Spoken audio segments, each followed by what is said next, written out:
Hello, everybody. Welcome into another episode of the Couch GMs podcast on Friday, September 24th, 2021.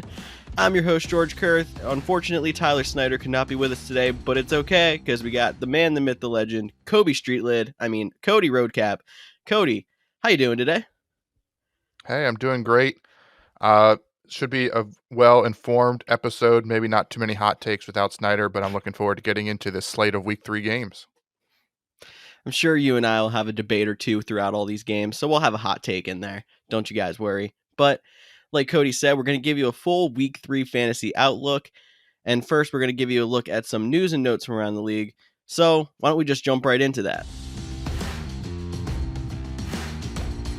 Starting up here with NFL news, we were talking about some quarterback injuries back on Tuesday. One of them was Andy Dalton. Andy Dalton is officially going to miss this week, meaning Justin Fields is the starter for the Chicago Bears. But there was a lot of reports where Matt Nagy was coming out in press conferences saying that Dalton is still their starter when healthy. I made this debate back on Tuesday of if Fields plays that good, I feel like they can't bench him. Do you think that this is the case? Do Fields can play for the job here? Or do you really think Dalton is going to be the guy 100%? I think as much as we bag on Matt Nagy, saying that Dalton is the starter when healthy, it puts him in a win-win situation. If Justin Fields goes out there and balls out, he goes up and says, Justin has played above and beyond expectations. We're going to continue to roll with him. Andy Dalton will be the backup. If Justin Fields struggles and continues to throw horrible interceptions like he did against the Bengals, when Dalton's back, he can say Dalton was still the starter. I've been saying this from the beginning. He can pull Justin Fields, and it's not like he's getting benched. They're just putting back in the starter. This puts him in for a win-win situation. Justin Fields can absolutely go win this job, but Matt Nagy covered his bases if Fields struggles, which, it was only one quarter that he didn't have a week of preparation for, but he didn't look the best against Cincinnati. So the kid still has a lot of growing up to do, but maybe he will take over the job. And I know a lot of people are running out to get him on their benches because of his rushing ability. So maybe if you're, in need of a quarterback, have an extra bench spot, go pick up Justin Fields a week early to see how he's going to perform and not have to fight waivers for him next week if he does go out there and ball out. I did have him on a waiver wire column this week, so I was hoping people would go out there and start to snag him up. But if you got through waivers, you can pick him up straight on free agency now, even better. We're probably going to see a weird situation now where Nick Foles comes into the game, but that's not really. Anyway, keeping on quarterback news. No, definitely not. Keeping on quarterback news, update on Tua. He is out for week 3 because they found out in his scans that he has fractured ribs, not just a rib, bruise or anything like that. So missing at least 1 week. We're going to see Jacoby Brissett this week. We can talk more when we get down to the Miami game, but what kind of effect do you think this has on their stars? And would you even debate Brissett for any situation this week? I'm out on Brissett, that's for sure. I have to scroll down our list because his matchup just blanked my head. They got the Raiders, which we're going to find out. Are the Raiders defense legit? They've looked good for 2 weeks. This should be an easy matchup against a struggling offense with the backup quarterback. So I don't love the matchup. I do think it bodes well for a guy like Myles Gaskin and maybe even Mike Gesicki. Now, I know I put Mike Gesicki on the sit list just because we haven't seen it for a while, but tight ends are so hard to find. We always say a quarterback's best friend is the tight end. Maybe this is the week Gesicki starts to turn it around with Brissett there, and then look for Gaskin out of the backfield and then to rely heavily on him because I know they get Will Fuller back, but right now I'd probably say Myles Gaskin is their best offensive weapon. I can agree with that one, and we'll just save the rest of that talk for when we get down to that game in our preview.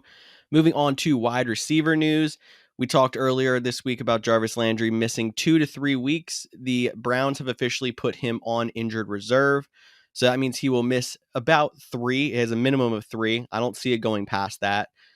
Other wide receiver news, though, for the Browns, Odell Beckham, who missed the first 2 weeks, still recovering from his injury from last year, was a full go in practice to start this week. Looks like he's going to basically slot in as Landry jumps out. I kind of want to spin this back to earlier in the week. You were talking about picking up some of their backup wide receivers, like a Rashard Higgins, or taking up some of their tight ends. Are you still on that if Beckham is definitely going to be a go? If Beckham is definitely a go, I'm still on board picking up their tight ends. I still like Austin Hooper this week. I still like David Njoku. Maybe I'm not so much into Donovan Peoples-Jones or Rashard Higgins or any of the other backup wide receivers there because Odell Beckham will be the focal point from the wide receiver room, but he is coming off a pretty serious injury. He might not see his full snap count. I know Donovan Peoples-Jones has been on the field like 72% of snaps. He just hasn't really had many targets, so he's at least been out there. So maybe that's a guy they start to get involved this week. I wouldn't start him unless you're in like a double flex 16 team league and you're just desperate for a flex option. Then maybe you can look at Donovan Peoples-Jones. But the tight ends, I do think they're viable start options because, again, tight ends are so hard after the big four. You're pretty much like just throwing darts at the wall. So why not take a chance on the Browns ones there? And we've yet to seen Baker really have a true connection and play well with Odell Beckham. I know there's like it's like a joke and a running joke, I should say, about like Baker plays better without Odell than with Odell. I don't know if there's actually any truth to that, like physically, like in Baker's play, but that's how it looks on the field. So they also have to get reunited, reconnected. I mean, they're going to rely on the running backs. It's the Cleveland Browns. That's what they do. But so yeah, the tight ends, viable options. The backup wide receivers, I would pass on now that Odell is a full go. 16 team double flex league. It sounds like something we got to put together. It's ridiculous for a Couch GMs league next year. Maybe we'll make it 2 kicker. No, that's why it's double flex. You get rid of the kickers, but No, 2 kicker. I'm not. Anyway. Okay. You know, if it was more 16, wide receiver. Go ahead. Just hang on. If you just realized if it was 2 kicker, 16 teams, we'd literally be starting every NFL kicker each week. Like there would be no one to pick up for bye weeks at all. Like you would just have to take an L that week. We'll make it a kicker defense and then a kicker defense flex. That works. Okay. I guess we can roll with that. That sounds awful. Not into that. Not at all. Totally awful. Okay. Commissioners out there, don't do this. Anyway, more wide receiver news. We have Antonio Brown of the Tampa Bay Buccaneers tested positive for COVID this week. He is vaccinated, but to play in week 3, he would still need 2 negative tests and no symptoms. The 2 negative tests, I believe, have to come 24 hours apart. So it's kind of a long shot for him to play on Sunday. I know that there's a lot of mouths to feed, but that offense is still very effective. Do you think this gives a boost to Mike Evans and Chris Godwin having one of those big targets out of there? Or do you think those targets just go to someone like a Scotty Miller? Maybe they're like, honestly, wouldn't be surprised if it's Scotty Miller or Tyler Johnson that sees an increase. You know, maybe this is the Cameron Brate game. Maybe OJ Howard gets a signing. Like, I'm not going to put anyone else in my lineup to replace Antonio Brown. Like, if I have Chris Godwin, if I have Mike Evans, I'll still play them. But I'm not rushing out to, play Scotty Miller. It's not worth it for me for that low of a reach. But hopefully Antonio Brown does get back soon and gets over his COVID quickly. We hate to see players missing time for the virus. So I remember I had a dynasty league and I was rebuilding last year and I had to play Scotty Miller at least 3 or 4 weeks. It was a tough time. So don't go out there and do it. Don't do that to yourselves. Finally, we got one more note here. The New Orleans Superdome, the roof set on fire on Tuesday. I heard that the Saints are supposed to be returning home. I don't think it's this week. I think it's next week. I think they play a road game this week. But I have no indications on if that's going to affect that or not. I don't think it became too serious, but they just cannot get it together down there. They're having a lot of struggles since the hurricane. For sure. So a little background on the Saints Superdome catching on fire. It turns out that it was actually a power washer that caught on fire that was on the roof because they were cleaning the roof for it to be repainted. So there was a minimal damage. They're going to fix it when they repaint the roof. It shouldn't prevent any homecoming for the New Orleans Saints. They should be able to get back into their stadium. It, like George mentioned, it was just like another, like one of those things that's like, really another thing's happening to us. Um, no one was hurt. Everything's going to be fine. But again, the Saints can't seem to catch a break. Now, I mean, I know that these things are like gas powered, whatever, but when you think about it, water caught on fire. And that is 100% what the city of New Orleans and the Saints are going through right now. And we hope everything's going to get better for them as it goes. But it's just very sad that that's symbolic of what's happening. But let's get to some more happy news. And why don't we go and break down everything you need to know in week 3.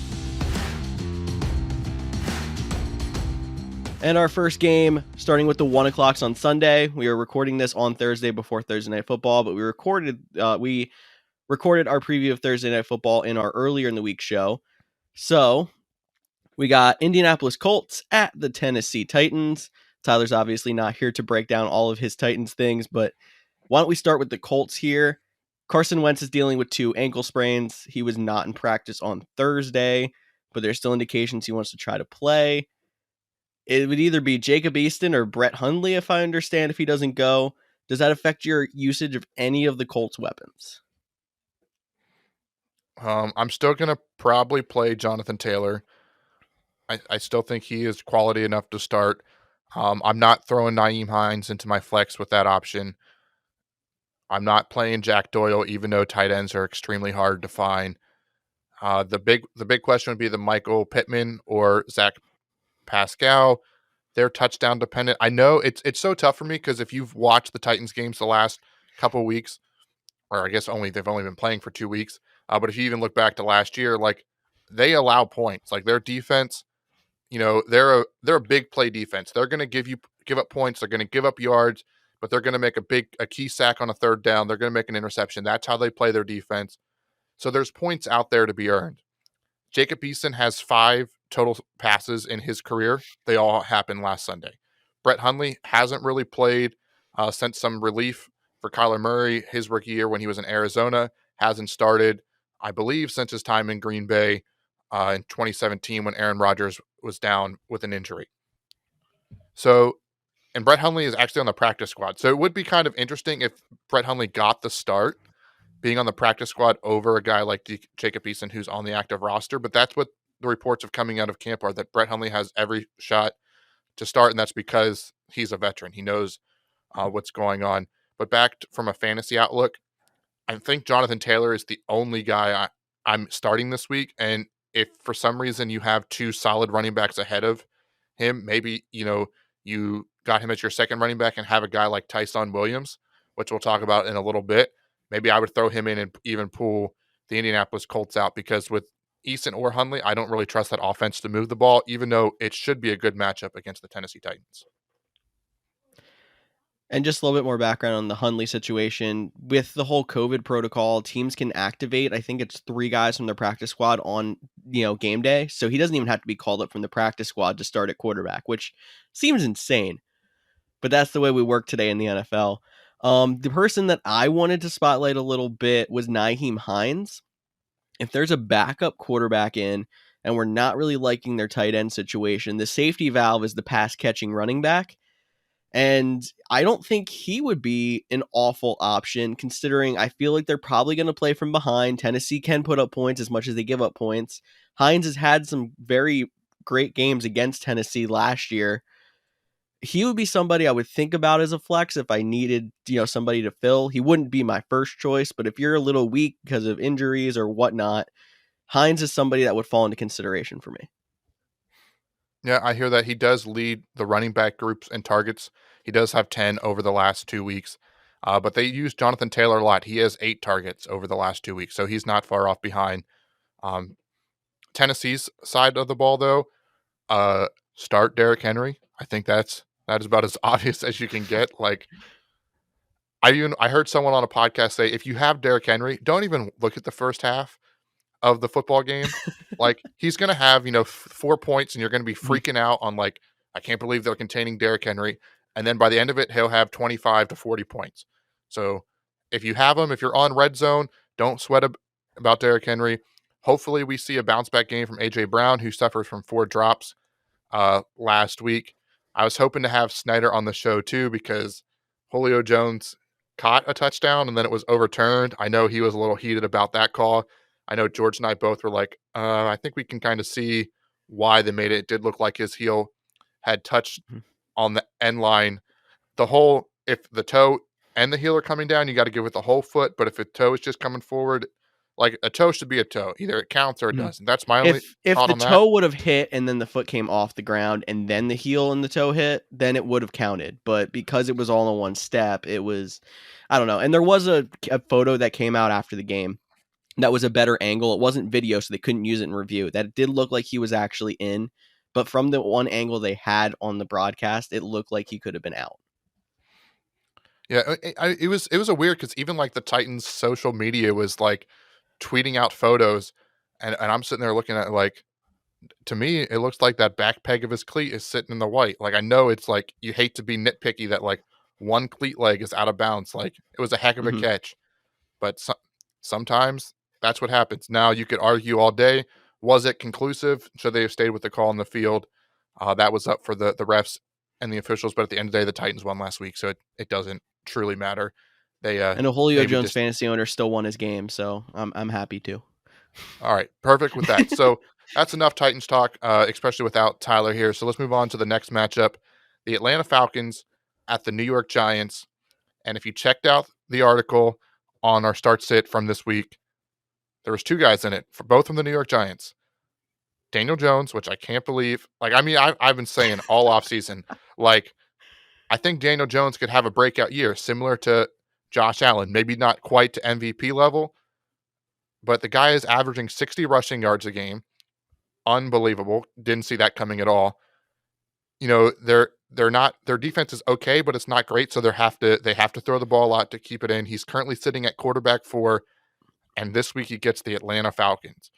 And the dude is still on waivers in a bunch of leagues. I'll pull the numbers up when George is talking because I lost it in front of me. But Daniel Jones, like I'm so close to saying this is my start of the week. Like I love this matchup, and I love that he's throwing to Sterling Shepard. He's one person compared him to, he's a guy that gets open where Kenny Galladay, who we all thought was going to be the big acquisition, he's more of a rebounding jump ball type of guy.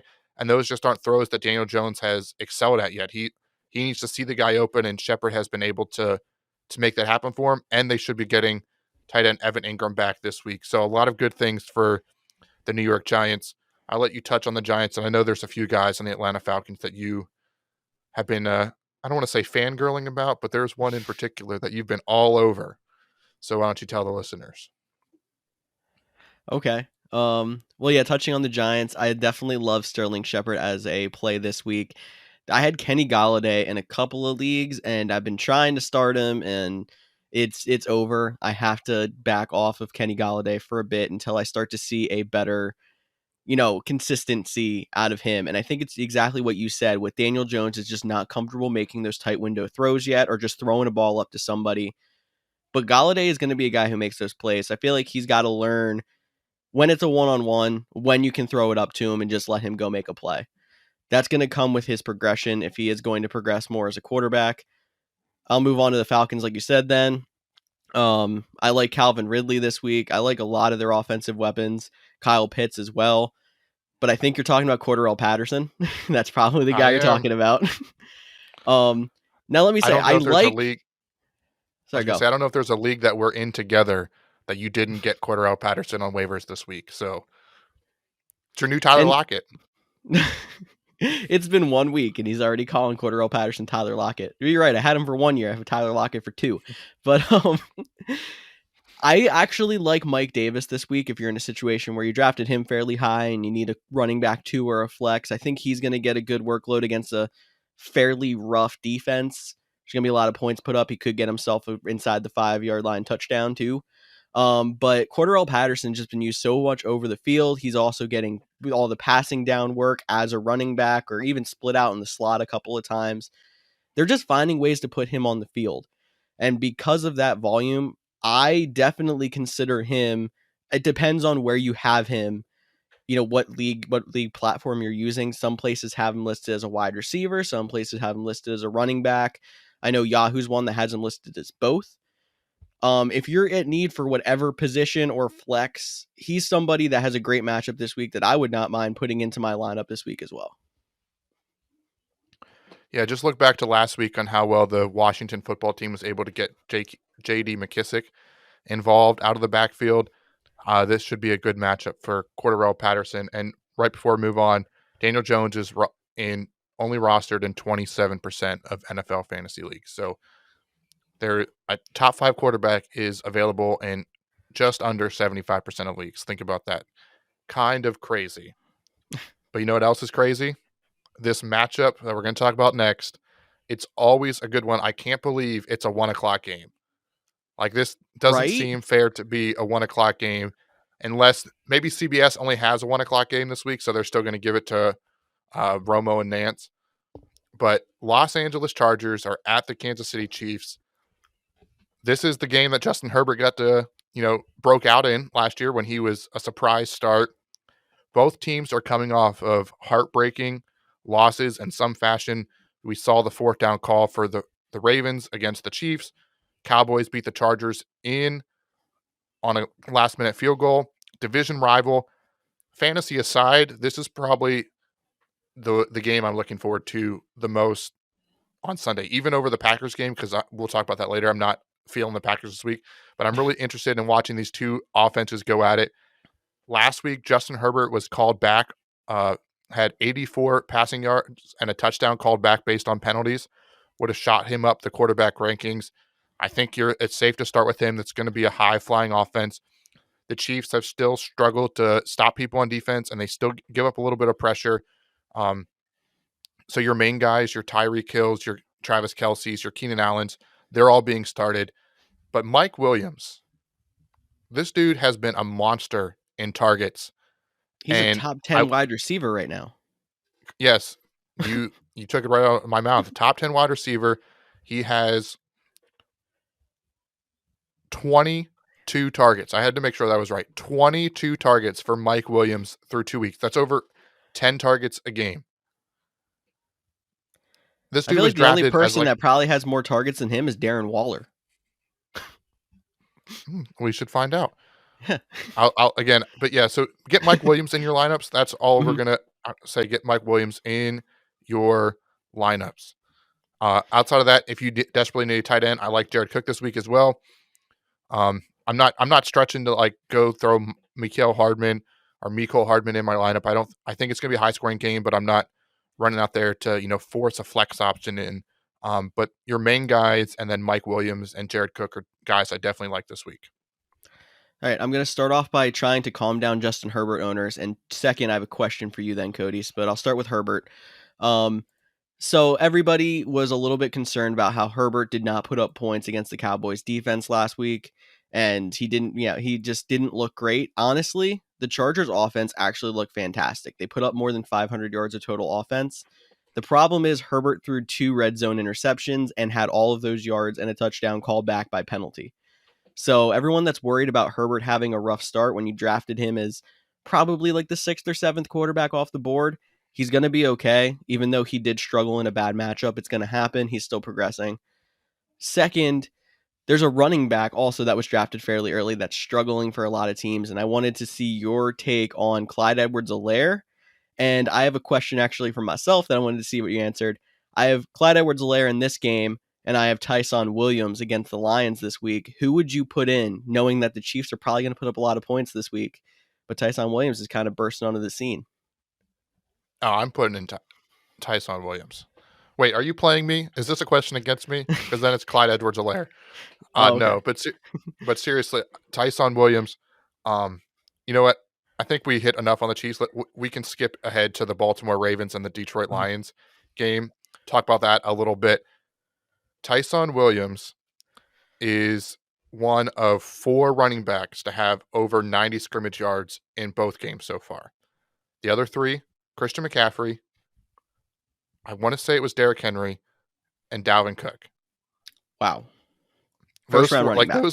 Those are everyday starters. Yeah. So Tyson Williams is being utilized, and they're a run-first team. He's going to get the work. I know we talked about it on Tuesday. it appears Latavius Murray has been getting some work around the goal line. He has a touchdown in both games as well. I shouldn't say as well. I don't think Tyson scored on uh, Sunday night, but he has a touchdown in both games. But Tyson Williams is getting the volume. We all thought that there's no way they're going to give it to this second year or technically a first year undrafted rookie after all the injuries. That's why they're bringing all these veterans. But Tyson has held on to the job. He is in a rotation, but that's what we would expect with any of the Baltimore running backs. Like, he's not in any more of a rotation than we would have saw with J.K. Dobbins and Gus Edwards. Like, we're seeing that same rotation play out. It's just now it's Tyson Williams and Gus Edwards. So for the time being, like, just pretend Tyson Williams' name is J.K. Dobbins, and you would probably start him or not have less hesitation starting him in a lot more matchups. So that's where I sit on Tyson. It's a great point. I mean, And and it was Nick Chubb, not Derrick Henry, with the 90+ scrimmage yards, but still. That's actually funny. Like, I was going to compare what Tyson Williams is doing right now to the year that Nick Chubb started half the season. It was after they made the trade of Carlos Hyde and let Chubb have the job. It's like his floor was about 9 points because you could almost guarantee that every single week he was getting 90 scrimmage yards. He was getting all those carries and getting the yards on the ground.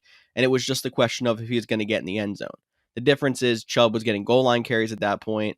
Tyson Williams is not. But the amount of explosive plays that the Ravens get running the ball, there's a good chance that Tyson Williams is going to score a 20-yard touchdown at least half the weeks. And then if he happens to get a goal line touch instead of Latavius Murray, is a bonus. So I was very skeptical of him, and I thought it was going to be Latavius Murray's job. But if he keeps getting this volume, he's definitely going to be a safe floor kind of running back. Yeah, I agree. And again, we're talking about the Ravens. They're currently averaging 220 rushing yards a game. Now, I know it's only week 2, so it's a small sample size, but the second place team is the Philadelphia Eagles with 160. That's 60 more rushing yards that the Ravens are getting. It's not all Lamar Jackson. Like, their running backs get yards, they get points. But speaking of Lamar Jackson, he did miss Wednesday's practice with a non-COVID related illness. It was defined as a little bit of a stomach bug. They expect him to be fine on Sunday. So hopefully he is back. They do play the Detroit Lions. We're talking about Tyson a lot, but look what Aaron Jones just did as a running back and a receiving back against the Detroit Lions. So it's a solid matchup for all the Ravens. But some guys I want to get your advice on are the wide receivers. We still have, we believe, one more week until Rashad Bateman's back. Hollywood Brown has looked good. Sammy Watkins a little bit. I'm pretty okay playing Hollywood Brown this week. I think he has shown the end of last year and this year that he is the legit number one. But I want to get your thoughts on the Ravens wide receiving core. Oh yeah, I was gonna say Hollywood Brown, if I have him on my roster, is the lock to my starting lineup. In this matchup and how he's just been dominating the targets from Lamar, I think he has to be in your lineup. Outside of that, I'm not confident enough in the wide receiver 2 in that offense for you to put him into your lineup. It's probably Sammy Watkins, but like he falls in the touchdown depending category for me.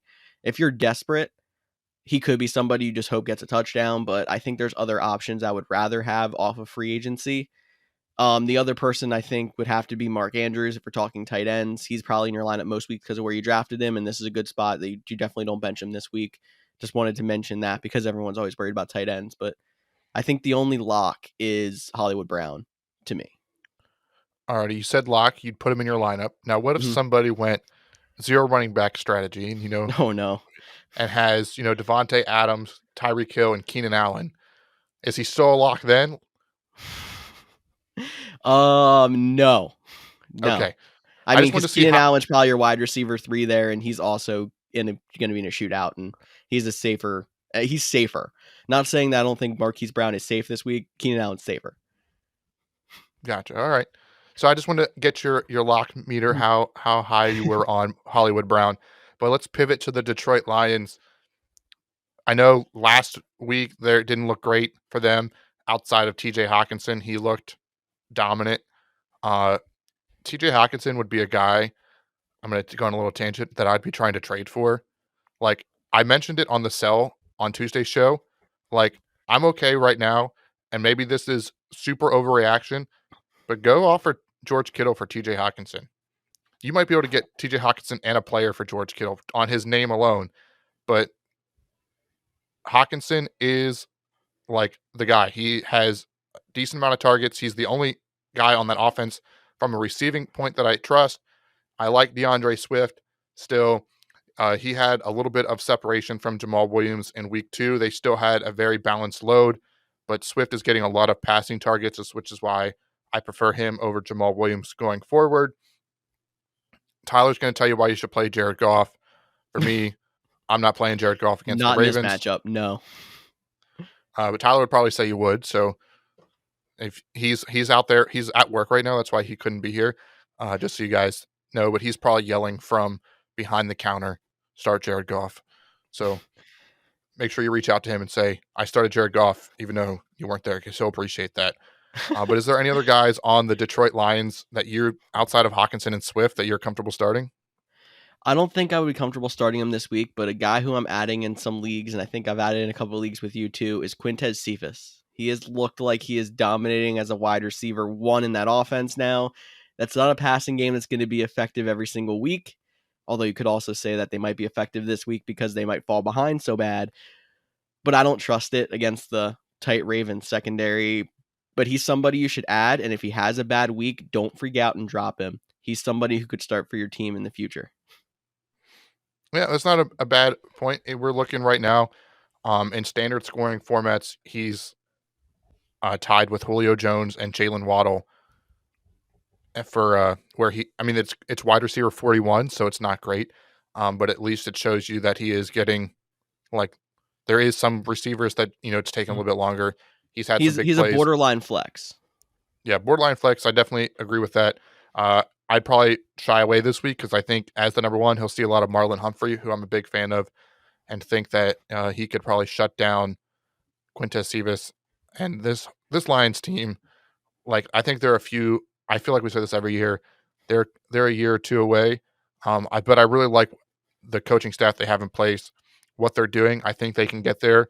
But it's going to be another rough year for Detroit. But we got another game to talk about. We can't talk about the Lions that much. It hurts my soul. But the Cincinnati Bengals and the Pittsburgh Steelers, this is always a tough matchup. The Pittsburgh Steelers could be 11-0 and the Bengals could be 0-11.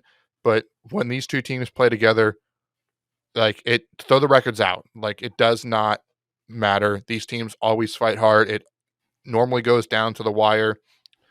And I guess the biggest headline for this matchup is there is a bunch of injuries we have to talk about. Ben Roethlisberger, he has a pectoral injury, but he's expected to play through it. T. Higgins, he has missed practice both Wednesday and Thursday, along with Deontay Johnson. Their question for the game is in doubt. So I guess my first question for you, which wide receiver are you is it Chase Claypool or Tyler Boyd? They're the guys that everyone had high expectations for. They haven't been terrible by any means. Like, they have been, valuable in deeper leagues. But which one do you think is going to benefit more from if T. Higgins and or Deontay Johnson were to miss the game? So I think I'm just going to say I was one of the people that liked Deontay Johnson better than Chase Claypool before the season. And Ben Roethlisberger's arm has not looked the greatest this year, and that is benefiting the Deontay Johnson type wide receiver more than the Chase Claypool. Because Chase Claypool is the down the field stretch it kind of wide receiver. And even without Deontay Johnson, he's going to have to get more targets. He might have a good week, but I think that benefits Juju Smith-Schuster more as he's more of the possession receiver, and that's the way the Steelers are going to have to play this if Ben can't consistently stretch the field with his arm. So I like Juju better than Chase Claypool this week. On the Bengals side, I like Tyler Boyd probably better than the other two, but Tyler wanted me to let the crowd know here that he is big on Jamar Chase this week. Without Higgins, there's a good chance that Boyd and Chase can both go off, especially because the Bengals tend to play up to the Steelers, like Cody said. This could end up being a shootout, even though the Steelers' defense is tough. I would be willing to put these wide receivers in your lineup despite that tough matchup. And that's not something you say too often, but they've both been effective so far. Jamar Chase had a really big week 1, and Tyler thinks he's going to have a really big week 3. Yeah, I saw that text when he said he wasn't going to make the show, and I didn't reply. But Jamar Chase, I actually wrote 4 wide receivers for the sit, and I was like, oh, I only do 3, and Jamar Chase was the 4th one. Ooh. I was benching Jamar. I was going to suggest to sit Jamar Chase this week, and I know I did just talk about how these teams get up, they get to play each other, but I think right now you can see that the strengths of both these teams are their defenses, and they both have inconsistent offenses. So for me, I don't see this game turning into a shootout. I see it more of being, 17-14, 13-16 type game. So for me, the guys I want to play, and this is going to sound crazy coming from me, is Chris Boswell and Evan McPherson. Those are the 2 guys I like the He's most out talking of. about kickers. I know, it's crazy. Those are the 2 I would like the most out of this matchup. I recommended sitting both Burrow and Big Ben. Jamar Chase, I did take off the list because of the T. Higgins injury. But for me, I like Tyler Boyd the most this week on both sides. But honestly, this will be like one of those in my opinion, I should say, it'll most likely be a hard fought, low scoring defensive game. So if that's what you're into, like, make sure you tune into this game. But proceed with caution, expecting big fantasy days out of any of those players. Okay. I think that's a good job to wrap that up, and we'll move on to the Chicago Bears, who are visiting the Cleveland Browns this week. The Browns have running backs. We kind of already hit their wide receiver situation here, so I don't think we have to spend too much time on the Browns. Besides, the Bears have a fairly rough defense. There's some times where we debate playing Kareem Hunt in the flex, and in this not quite positive matchup, would this be one of the weeks where you would talk about Kareem Hunt as a possible flex option? Yeah, I would see Kareem Hunt in the flex. I know it's a cliche answer. I mean, it obviously depends on who you have. I'm not saying you must start Kareem Hunt in your flex, but I do think he's a solid option. Just like we talked about with the receivers, they're missing Jarvis Landry. That, like, I could see an uptick in Kareem Hunt out of the backfield. We could see a lot of pony personnel, which is 2 running backs in the backfield, using Nick Chubb and Hunt on the field at the same time. So I definitely like Kareem Hunt. And the one guy I do want to talk about for the Chicago Bears, I know there are some fans out there that are like worried about Allen Robinson. He's had some weird route trees in week 1. He dropped a touchdown in week 2. He's just off to a slow start. I think you still got to keep throwing him out there. Like, he has so much upside potential, especially now with a new quarterback. Don't be afraid of Allen Robinson, but also wide receiver Darnell Mooney. I know this is one of Tyler's guys, so again, I feel bad talking for him, but the dude's not here to talk about him himself. He has looked more than just a deep threat to me that he was his rookie year. He seems to have expanded his route tree. He's catching more balls across the middle, running more routes. I think that'll continue with Justin Fields. I'm hoping for a good connection. Not that I'm hoping for this, because that would mean the Bears are getting better as a Packers fan. But I do think Darnell Mooney will be a nice, quote unquote, security blanket for Justin Fields. And then George will probably get mad that I'm going to steal this from him as well. If you're struggling at tight end, like, 80% of your leagues, this might be a week to throw out Cole Kmet. We saw in the preseason they had a good chemistry together. Again, it's always going to suck when Jimmy Graham steals that 5-yard touchdown pass for his only snap on the drive. But young quarterback, tight ends are his best friend. He already showed in the preseason Cole Kmet has built a little bit of a chemistry with Fields. So before I talk anymore, I'll let George jump in, so I don't say all I'm going to say about, or all No, he wanted to say about Cole Kmet. you already literally took it right out of my brain. Like, he's a fantasy my guy, and you just took him from me. So, no, I mean, that's all. I was going to say Cole Kmet could be a start this week. He should definitely be owned, and if Field steals the job, Kmet could be a more consistent flex option. I mean, a more consistent stream option for a tight end. Alrighty, well, that's definitely enough Bears talk for 1 week. one lifetime actually. But the New Orleans Saints are headed to the New England Patriots. Talk about the turn of a team. The Saints looked so dominant in week 1 and looked so bad in week 2. I don't think you can find an offensive stat on the internet that tells you that the Saints are better than the 32nd ranked offense in week 2. Jameis Winston relapsed. Their whole offense struggled. And the big question is, what's wrong with Alvin Kamara? He was a guy I was higher on than most coming into the season. I thought with the new quarterback, no Michael Thomas, that he would be, active more. And he was almost a no-show in week 2. Again, maybe we're just going to throw that game out, like we did with week 1 with the Packers, and we're still going to trust the guys. Like, I'm not telling you to bench Alvin Kamara, but the Patriots defense is still good. Like, this could be another, think back to a couple weeks or week 1 when the Patriots played the Dolphins. This game could go very similar to that. You might not see a lot of high points in this one. There's really not, you're going to play Kamara, but outside of that, on either side of the ball, I'm struggling to find, and Damian Harris, Damian Harris. I'd play him. But outside those two, is there anybody that I'm missing that you would get in your starting lineups or even consider playing? I was high on Nelson Aguilar. He kind of had a little bit of a flop. I think I'm keeping him on my roster for in most cases, but just sitting on him for a bit. The Saints wide receivers, there hasn't really been a number one who really jumped out. We all thought it was going to be Marquez Callaway, and he was pretty much been non-existent. People chased tight end fantasy points last week and got bit for it. So no, there's nobody besides the two that you said. I think I just want to hit on Damian Harris for a second. He's getting more volume than any New England Patriots running back that I can remember in my memory. And because of that, he should be in your starting lineup every single week, unless you draft him as a running back 4 and have 3 amazing guys in front of him or something like that. But he's somebody who needs to be in your starting lineup every single week now. There's no doubt. We had an inkling that he could be better because they traded Sony Michel. I didn't think it was going to be this much of a jump, but it has been. Yeah, he has had a huge jump.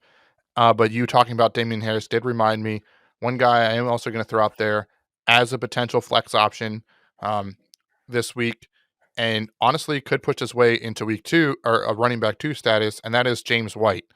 Now, it'd be crazy to think that you could start 2 Patriots running backs on a regular basis, but they have their defined roles.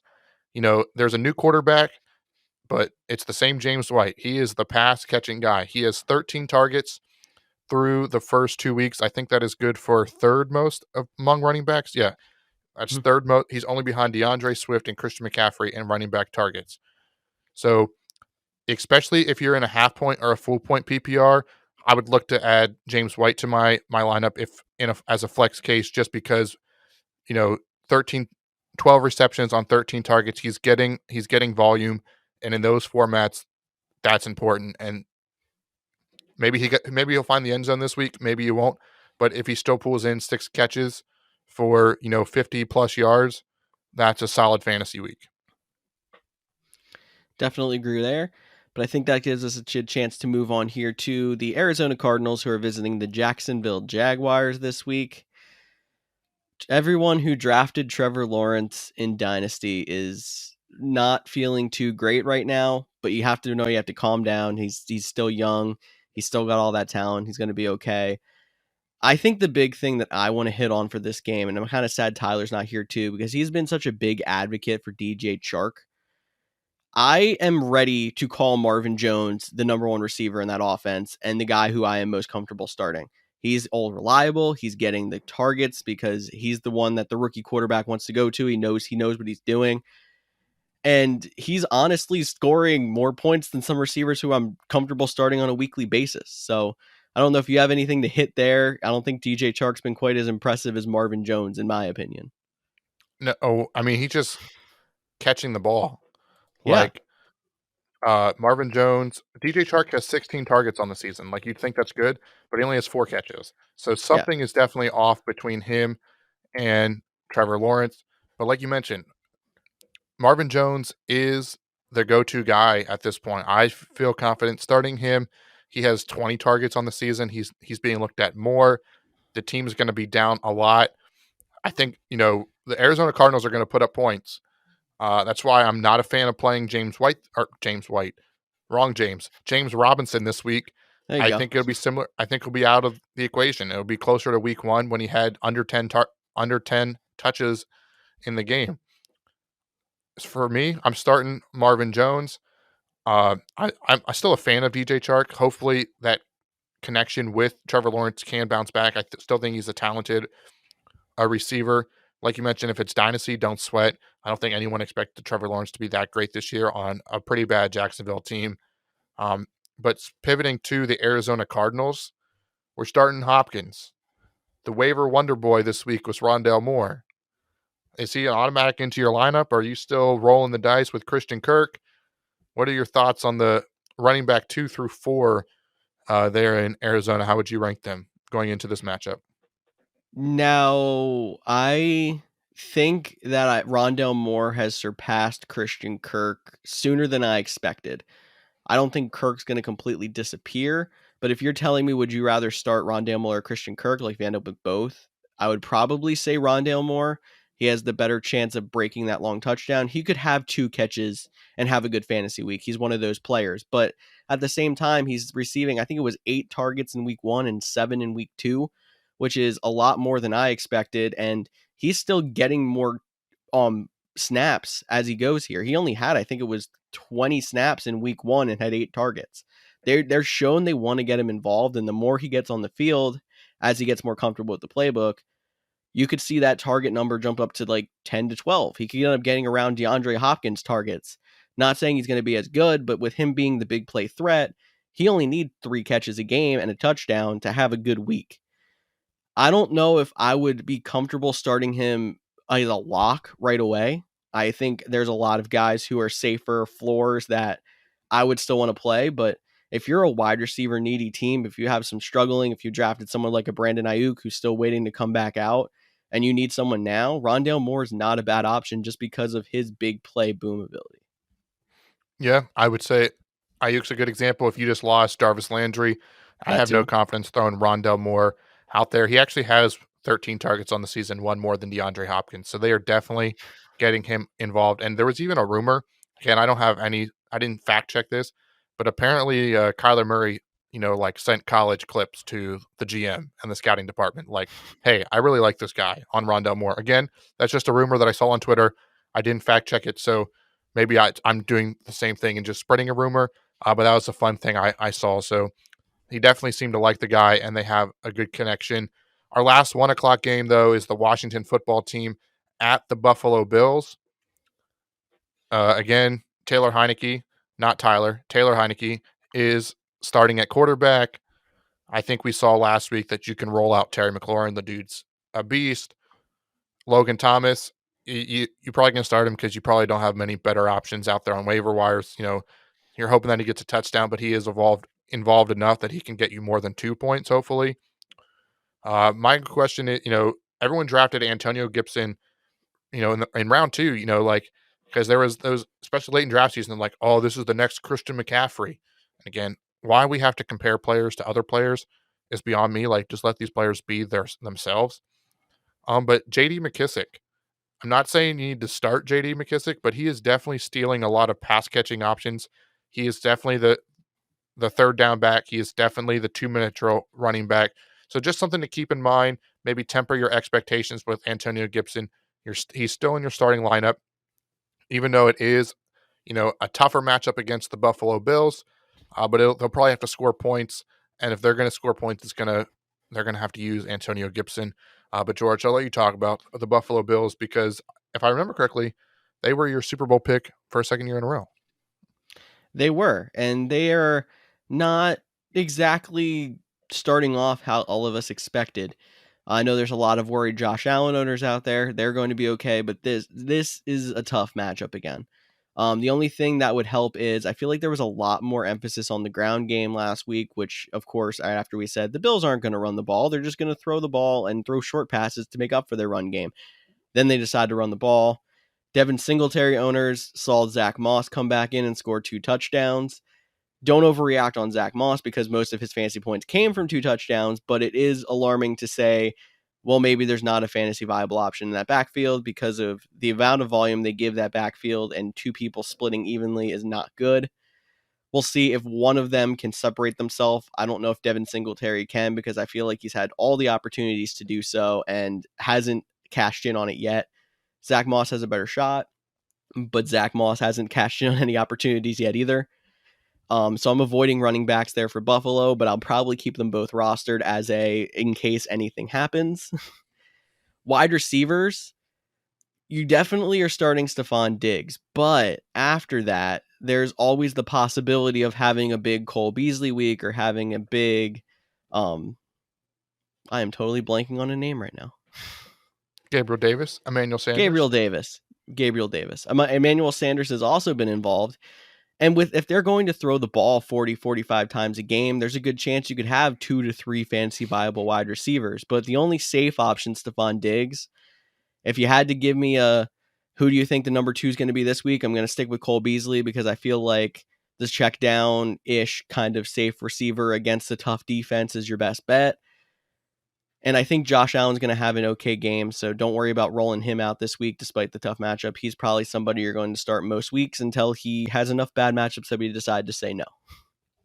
Yeah, and then I just want one more name to mention on the Bills side is Dawson Knox.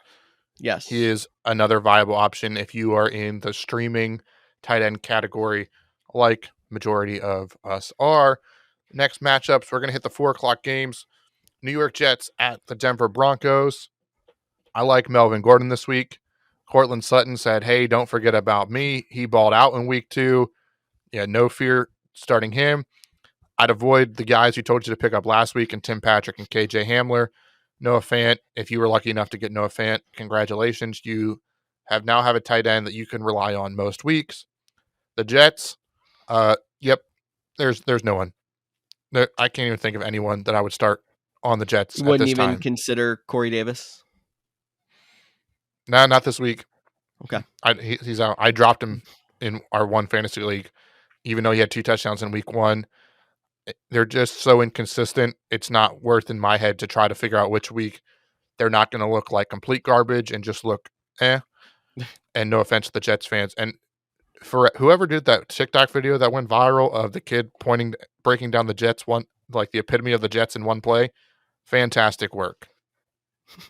We'll have to try to find that and tweet it on our Twitter page so that we can show the fans what you're talking about. I would like to see it as well. Yeah, just guys, don't forget that we told you to add KJ Hamler and Tim Patrick because Cortland Sutton was still being eased back into the offense after his injury. He played, I think, almost a full slate of snaps last week. He had 12 targets. He's back. He's the number 1. And he's going to demand that kind of workload until Jerry Jeudy comes back. And then you're going to see them 2 splitting that workload probably and both be potentially fantasy viable.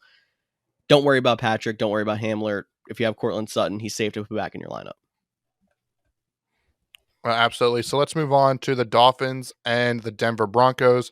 We talked about this matchup a little bit at the top. Sorry, the Las Vegas Raiders. We just talked about the Broncos, but we did mention this matchup at the top of the show completely. I was retweeting the video, by the way. It is now retweeted on the Couch GMs. Go check it out. Cool.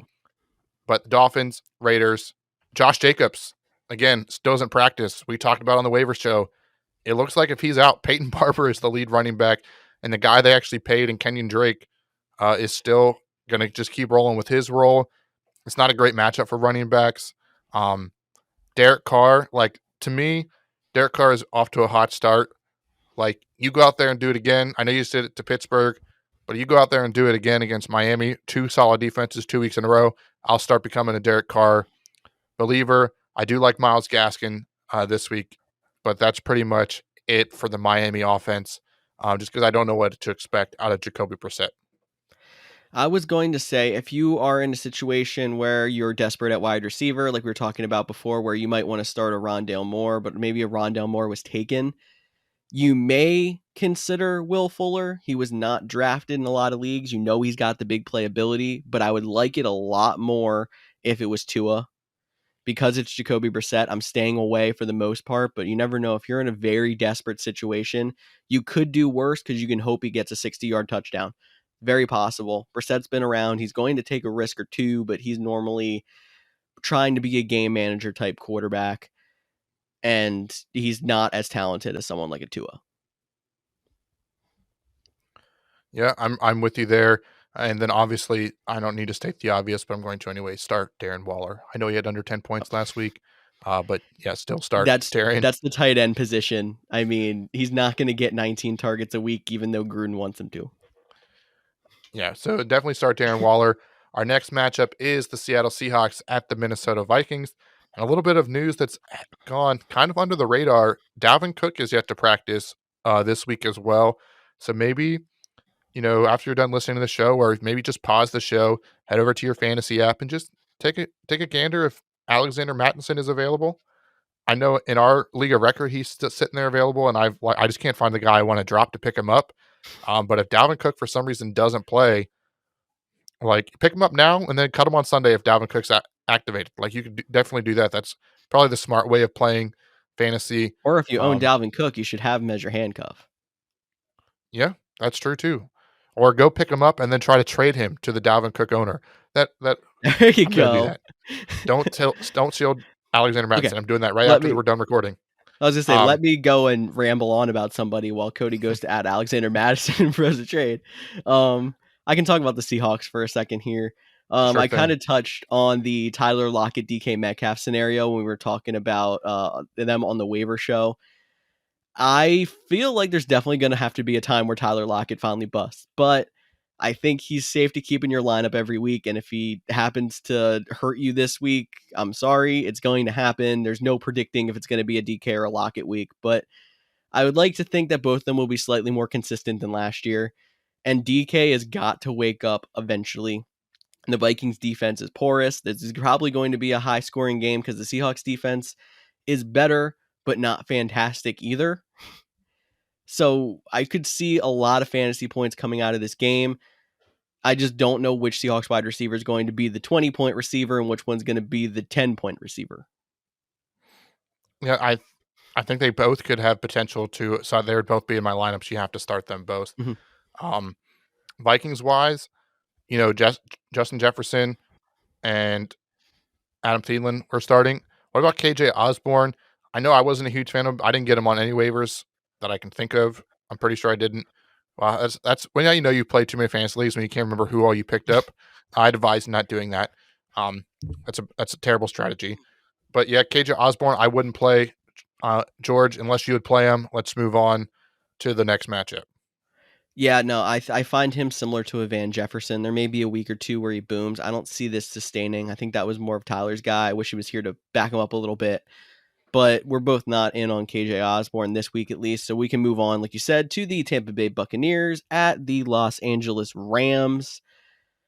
Well, we talked about the Antonio Brown situation already. That definitely gives a slight boost to Mike Evans and Chris Godwin, and you're probably starting Gronk after his insane start as well. Any clarity on the Buccaneers running backs this week? Because we ask it every week. No. I mean, if I'm going to pick a guy... And I'm just telling you, I'm picking a guy, not a guy I'm telling you to start. That'd be Leonard Fournette. I'm still going to roll with him. Has seen more snaps than Ronald Jones to this point. Now, granted, those numbers are inflated because Jones got benched in week 1. But yeah, avoid that backfield. I get 2 fun stats about the Tampa Bay Buccaneers. About Tom Brady. So I guess the Tampa Bay Buccaneers. The dude is 14 touchdown passes away from throwing more touchdown passes in his 40s than his 20s. What? My head exploded when I heard that. I was like, wait, what? Wait, he's only what, 42? 4. He's 44. Still. He probably started playing when he was what, 24? Yeah, I mean, that goes to show you how much the league has changed, how dominant he has been, especially these last few years. And then I mean, he was always dominant, but there was a little dip in his time in New England. But wow, the dude has definitely taken advantage of old age. And 2, I also believe this was his first ever game played in California or Los Angeles. Maybe it's just in Los Angeles, yes. In Los Angeles. Yeah, I was going to say he's definitely played in Oakland. That's in California. Yes. But the first ever game played in Los Angeles. So that should be a fun one. I think, the Chiefs, Chargers game is here, then this game is right underneath it. I think these two defenses going at it, it's going to be a fun one. I do want to talk about the Bucs defense and how it relates to the Rams running back. I know like you always want to play a Rams running back. We won't know until Friday afternoon, or I guess this afternoon if you're listening to the show on Friday, where Darrell Henderson is. If he's out, it's going to be really tempting and really hard not to go play Sony Michel. But this Buccaneers defense is only allowing like 57 rushing yards per game. So it's not a great matchup for running backs. If Henderson does play, you expect him to be limited and more of a split system. I would avoid them at all costs. Like I'd avoid them if he does play, and I'm still not really confident playing Sony Michel if Henderson is out. Hypothetical for you before we move on to the Packers game then. So Henderson's out. Would you play in your flex Sony Michel, J.D. McKissick, or James White? Say half PPR because that's what we like our scoring to be. Oh, in that one, I'd probably roll with James White, I think. Okay. That was tough, though. Yeah, it was James White or J.D. McKissick. Like, those are the two I was debating on because of the half-point PPR. Like, Sony Michel, like, I like the dude. Like, I was a fan of him in Georgia. I liked when he went to the New England Patriots. I thought we'd finally get a running back that you could rely on in fantasy. Unfortunately, it didn't turn out that way. So maybe I'm wrong. Maybe he will have a good week, but I'm not willing to bet my fantasy game on it. I would rather start, a guy like James White, and that's going to get, at least I know, like he might not have a huge boom potential, but I could rely on him for in a half-point PPR. I could probably rely on him 8 to 12 points and feel pretty confident. Because sometimes that's all you need. You just need guys to perform. You got to have a balance on your roster. This is not revolving any players, but of guys that have boom potential, and then guys, if your whole roster is boom or bust, you're going to have weeks where you score 140 to 170 points, and you're going to have weeks where you score less than 90 points, and that's just how your roster is. So I like to keep mine balanced with some guys that I know that will at least get me to 100, because I feel like 100 to 110 is like the sweet spot where you have a good shot unless someone had an incredible week. And I think James White can get you there. And that just gives you guys an idea of Sony Michel is a tough play because there's two guys who are probably sitting on your waiver wire right now that we would rather start over him. McKissick was added a little bit, James White was added a little bit, but not that widely. So we're probably avoiding Sony Michel even if he is the number one guy in Los Angeles this week. We can move on to Sunday Night Football. The Green Bay Packers visiting the San Francisco 49ers. The Packers have not looked great against San Francisco as of late. I'm going to let Cody break them down before I jump to the 49ers. Yeah, like you mentioned, the Packers haven't looked great except last year when we played them on Thursday night when like half their team wasn't able to play because of... That doesn't even count. Yeah, I know. I will say it hurts me. Like, this is a game where I'm debating not starting Aaron Rodgers. Like, if I could go get Daniel Jones on my waiver, and I can't believe I'm about to utter these words and put this on the internet, but this week I would probably play Daniel Jones over Aaron Rodgers in fantasy football. Yep. You'll never say that again either. I will make a bet you will never say that again. I didn't even like saying that right now. Like, it still hurt just because like I'm a huge Packers fan, as everyone knows. But sometimes you have to play with your head and not your heart.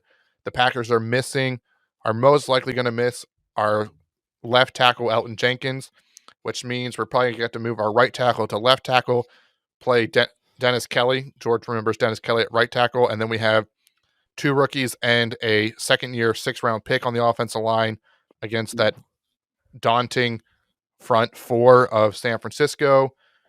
Adams, though, I think you're not pulling Adams. I mean, he has averaged in his last 4 games against the 49ers, 9 receptions, 120 yards, and a touchdown. So, like, if he gets that, you'll take that all day. There is a chance we see some garbage time. Like I am not, as a Packers fan, like I am not confident in this game at all. It was the game I expected us to lose in week or before this when the schedule came out. I was like, week 3 is our first loss. The way our defense is played, I'm not feeling it. I'm pulling Robert Tonyan. Like I mentioned this in the article, like I would pivot off of Robert Tonyan because he only has 5 catches on the year. He is so touchdown dependent, and I'm not like, this Packers team should be able to put up 35 points on everyone, but it seems like the 49ers are a little bit of their kryptonite. So again, maybe take what I'm saying with a grain of salt, because maybe I'm just an overreacting Packers fan. But if I could find a different quarterback than Aaron Rodgers, I would. If I could find a different tight end than Robert Tonyan, I would. Aaron Jones, I would still probably play, just because like they're going to try to get him involved, and he has the big play potential to break off a 60-yard run. Do I think it's likely? No, but you're not going to, it's a lot harder to find a person to replace Aaron Jones than it is to replace a quarterback or a tight end. So that's where I'm going with that. But that's probably enough of me talking about the Packers. And hopefully I'm completely wrong, and this is the worst analysis I've ever given on a team, and the Packers like blow the doors off the 49ers. I just don't see it happening. Well, I mean, with you saying that, and I kind of agree, I'm expecting the 49ers to maybe not blow them out like they have lately, but play with a lead. And that obviously means San Francisco running backs, which we had to go back and check some practice reports here. Elijah Mitchell will still be the leader when he plays, most likely. He did not practice Wednesday or Thursday. We have to check his Friday practice, see if he puts in a limited practice and may get on the field this weekend. We'll keep you updated on Twitter about that one. If he doesn't go, it seems like the next guy up is Trey Sermon, who put limited practices together Wednesday and Thursday. He has to clear concussion protocol the rest of the way, but I think he's on the last step or two if he's even allowed to limited practice. So that's looking good. This may be finally the time where Trey Sermon starts to burst out and can break through that hot hand approach and maybe get some solid, matchups coming up. I don't know if I love starting him, because I don't exactly love the Packers matchup, but they do give up a lot of yards to running backs. I just feel like he's still going to end up splitting with some other guys. So we got, I don't know, Trenton Cannon's on their roster. He got a couple of carries last week. They signed Kerryon Johnson and Chris Thompson to the practice squad. They might both be active as their practice squad designations because they're so weak at running back. I don't know. It's just so tough. We have to see who's actually going to be active. If Elijah Mitchell is playing and there's indication that he's going to have pretty much a full workload, he's the safest. But I almost would rather see him out. And if you want to play somebody, have it be Trey Sermon. But I'm still not super confident with that either. Yeah, I think if Elijah Mitchell plays, he's the running back to start for sure. Again, I know you drafted him high. I'm saying no to Brandon Ayuk this week. There's something going on. I'm hoping that it's just him still struggling to get back from the hamstring injury. They're being like extra cautious, like they like their team. They're 2-0. They don't have to rush him back, and they're saving him a little bit. I hope that's the case, because when Kyle Shanahan talks about him, there's not like a lot of like, oh, he has a lot of work to do, he needs to change that. Like there's not that vibe. It's like we just like the guys that we have. So I'm hoping there's some of that to it. One thing, I did steal this from another fantasy football podcast, the Fantasy Footballers, but I loved this idea. I did it in our league of record. Jeff Wilson, running back for the 49ers. If you have an IR spot, go pick him up and just save him in your IR spot. Like, is many of this running back rotation, Jeff Wilson is like a guy that Shanahan likes and trusts, and we've seen him in times before, have good weeks, be a solid running back option. You're not going to get him till week 6, but that's why you have an IR spot. If you have it, go throw him on there. It's a long-term play, but it was advice I heard listening to another podcast that I wanted to share with our listeners.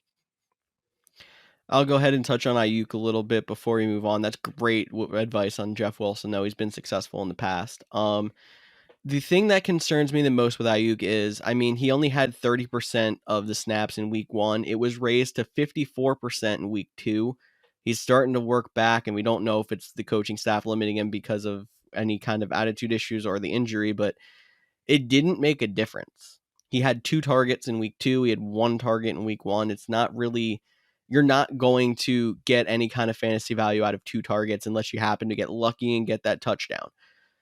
But at this rate, even if he gets up to 90% of the snaps, he's going to see 4 targets? So I hope he's just maybe not running as crisp of routes, getting open as easy because of the injury, but maybe the game plan's just not for him. And You're seeing the Debo Samuel. I don't even want to say George Kittle because he struggled a little bit, but George Kittle is still an option over him. And then all the running backs because they like to ground and pound the ball. Ayuk could be option number 4 or 5, even if he gets on the field 90% of the snaps. I'm just worried about that being a thing. He might need that one breakout game to show the coaching staff, oh, he is a playmaker, and then they can start using him more. I don't know. That at least that's what I'm waiting for before I want to put him back in my lineup. I still don't think he's worth a drop, and if he is dropped in your league, I would try to go and add him to a bench spot on your team because he is somebody who could break out in the second half of the season, and you don't want to miss out on that. Yeah, and don't be afraid to, look back in your league history and figure out who had Brandon Ayuk last year, and maybe try to swing a deal for him because like he'll understand like the attention that he deserves, that he has the breakout potential. Yeah, I'm with George. It's tough because like they always say if you're going to cut a guy in 2 weeks, just cut him now and get it over with. But in this case, I honestly do think you need to keep waiting for Brandon Ayuk. I wouldn't want to. You'd hate to cut him this week and then against the Packers he breaks out. Like he's going to be a tough guy to hold on your bench all season long. But we do have one more matchup to talk about, and that is your Philadelphia Eagles versus the Dallas Cowboys on Sunday Night Football. This is No, a it's big Monday Night matchup. Football. Did I say Sunday night? I definitely meant You Monday said night. Sunday. I've got the days mixed up, and I just want to remind everyone that to turn the channel to ESPN2 and watch the Manning cast over the regular broadcast, it's better, in my personal opinion. And I always forget until like the third quarter when I'm scrolling Twitter that it's actually happening. So here's a reminder to get your TV to ESPN2 for the Manning cast of this game, because I'm sure Eli will have a lot of fun content talking about these two teams. Ain't that the truth? And honestly, I expect it to be a high scoring game. It should be a fun one. I feel like these games are always fun. There's probably gonna be like a horse. Oh, I'm not gonna finish that statement. You can bleep it out in your head if you want. Pass interference call that like prevents an Eagles touchdown, and Eagles about to burn down the Philadelphia, and then they come roaring back. That feels like just how these games go. But on the Eagles side, Dallas Goedert, I want to talk about him. He's a guy, I know he's struggled a little bit, slow start to the season. Zach Ertz hit the COVID list on Monday, and his question was in doubt. I did not see or could not find if he tested positive or if it was close content or if he was, I think he tested positive, but I couldn't find out if he was vaccinated or not. So maybe, George, you do know the answer. Nope. No Yeah, idea. it's crazy how like Antonio Brown was on the COVID list, and like 2 minutes later, Tom Parasolo tweet out he's vaccinated. Zach Ertz, Yeah. no one tweeted out. I'm gonna guess that because it happened on Monday and they still said he was in doubt. I'm gonna guess that he's not vaccinated or he was having symptoms, one or the other. Again, I don't want to assume anything on them, but if he doesn't play, I look for big things from Dallas Goedert in Dallas. Dallas always balls out in Dallas. I feel like that happens every year. I was actually, if you weren't going to mention it, I was going to mention that was my favorite line of your whole entire article. Make sure you go over to the Couch GMs and check it out. But Dallas is going to go off in Dallas. I think all the Eagles you normally start are going to be your starters. You got Jalen Hurts as another great matchup this week. He's not quite your every week starter, but this is going to be definitely a good game for him. Dallas Goedert was probably one of my favorite tight end plays of the week. I'm even sneaking Devontae Smith into my lineups in some places because Dallas defense still isn't doing that great. Yeah, they only gave up 17 to the Chargers last week. It probably should have been 31. So it was just a bit of a mirage there. Dallas is still going to give up a lot of points. They're still going to score a lot of points. I think my question on the Cowboys side is it Zeke? Is it Tony Pollard? Is it both?